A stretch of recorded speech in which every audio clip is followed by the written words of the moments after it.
it's just kind of one of those things where this one really, really special because the amount of kids we had sign. And, when kids want to have an opportunity to further their education and an opportunity to further their athletic competition status to go play, at the next level, we want to have an opportunity to give them that. And we're so blessed, to have 15 guys, and we'll probably have a few more, after signing day that may end up signing to go somewhere. But it's just a blessing. I mean, it's a great group.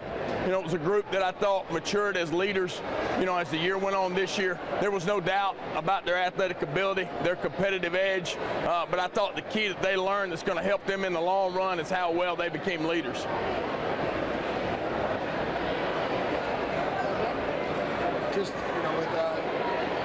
With obviously the two guys that are going to the in-state SEC schools, what do they bring to the table and what they're seeing? Well, I just think, if you talk about the whole class, everybody, I think, brings a little something different to the table. Christian and Darryl are long guys. They got a lot of length to them.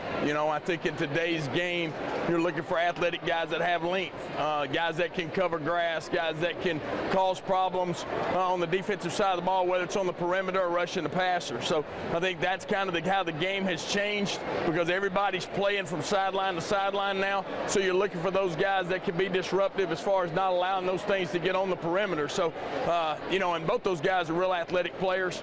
So they got a bright future in front of them.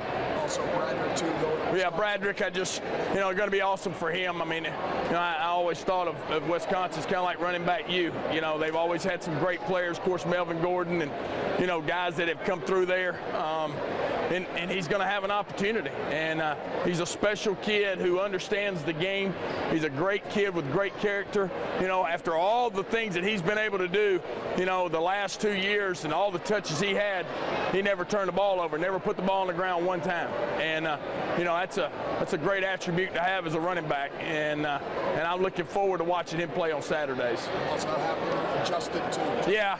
I'm real excited for Justin because I think Justin fits the mold of what Mississippi State looks for in wide receivers. His greatest quality he has that a lot of kids lack going into the next level is the physicalness of the game.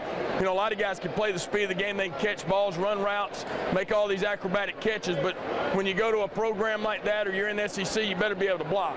And he knows how to block. And he's a physical player. So that's what allows him to be great at all the other things that he brings to the table.